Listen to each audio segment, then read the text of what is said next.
রে রশিদ, তুমিও একা একা খাইতেছো কিসের জন্য? এখানে জুয়েল স্যার একটা অসুস্থ। কি করবো, খিদে লেগেছে। তা খিদে লাগিয়েছে, ওর খাবারটা দিয়ে এসে তারপর খাইতে পারতা না? নিয়ে যা না। নিয়ে যান, আশ্চর্য ব্যাপার। তুমি মানুষের কথা চিন্তা করা লাগে। দাও দুইটা খাবার দাও, দুইটা রুটি দাও, প্লেট দাও না, প্লেট দাও। নিজের পেটটা খালি আগে দেখো, অন্য কারোর খাওয়ান লাগে না। একটা অসুস্থ ছেলে বইনা পড়ে আছে।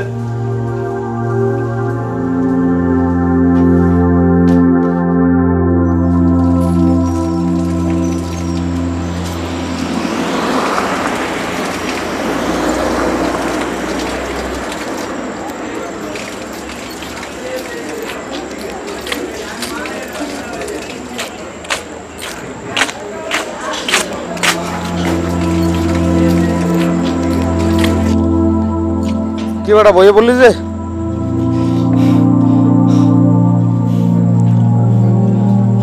ভিতরে গিয়া জুয়েলের গঙ্গানি শুনতে আর ভালো লাগে না।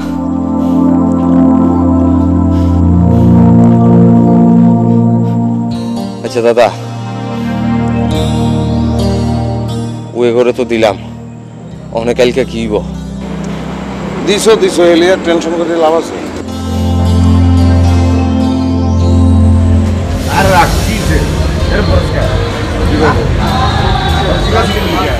আমার মা ঠিক নাই।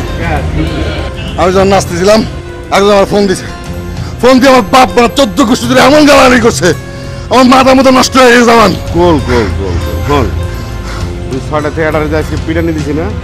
আমার ধারণা ওই 6 জন থেকে একজন শোন জওয়ান, ওই 6 জনের মধ্যে যদি একজন আমার গালাগালি করে, আল্লাহর কসম ওকে জান কবজ করে মানুষের মাটিতে পড়ে বলাবো। জওয়ান দোস্ত, তুই আমার দোস্ত, তুই আমার দোস্ত, তুই আমার সহযোগিতা করবে, আমি একদম জান কবজ করে বলাবো দোস্ত। না আমার বাপ মা তোরা গালাগালি করছে, আমার বাপ মা তোরা গালাগালি করছে দোস্ত, আমার বাপ মা তোরা গালাগালি করছে